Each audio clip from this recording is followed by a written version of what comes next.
Is the cause of this flood mainly just a natural occurrence, which would be rainfall? Is that the major cause of this flood? Because there are talks about the dam in Cameroun that was opened, and that contributed to the situation.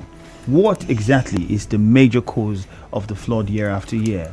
Aside from rain? Well, for this particular flood, let me say that it's man-induced. Man-induced because if you recall my Director General's alert to the nation on the 19th of September, he informed the nation, the country, that following the information from NISA, about the flooding of these 13 states, what will cause the flooding is that Lagdo Dam in Cameroun, since on the 13th of last month, has started releasing excess water from his dam.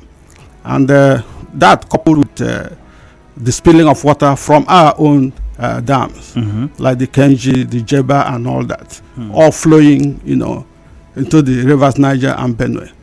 So coupled with the heavy rainfall, experience, these are the cumulative factors responsible for this flooding we are experiencing now. And there isn't any communication between our government and governments of those countries to see what can be done to avert this kind of crisis of man-made flood? There's nothing too much the government can do. Because if they don't release the water, the concern will be much more. Cameroun is a sovereign country, and if their dam has reached its peak, its threshold, naturally they will release the water. And if they release, is the impact is being suffered, in Nigeria because of the topography. The thing flows down to Nigeria. So that is, we don't have control over Cameroun, what they will do or what they will not do, So that is the challenge we have. A question here from one of our listeners is, if Cameroon has a dam to open to prevent water overspilling its bounds into its living areas and farmlands, what does the Nigerian government do to achieve the same feat? As many would say, is this now going to be a case where every year, whenever we know that the dam is going to be opened, everybody braces up and just accepts the situation as it is? Or perhaps there are certain studies that can be carried out and certain construction works or whatever that can be done to see that if we are going to suffer flooding, it should be something that's natural and not man-made? Well, the Nigerian government is alive to its responsibilities, and I'm sure that they know what to do, to avert future occurrences in the future. And this question here says, what are we spending relief funds?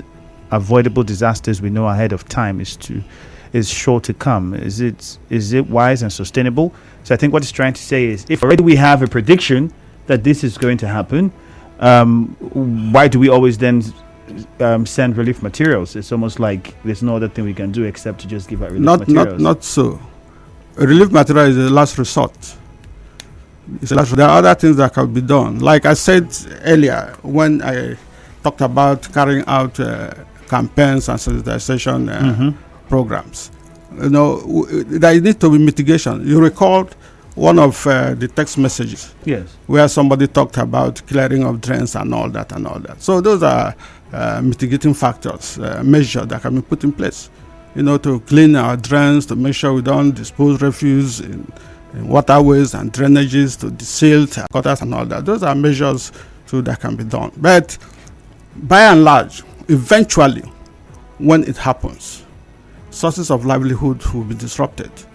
And as a responsible government, when that happens to the citizens, government can come to assist. Not that is the priority of government to always provide relief assistance, but as a last resort, eventually, if this flood comes to impact the people, government has to assist.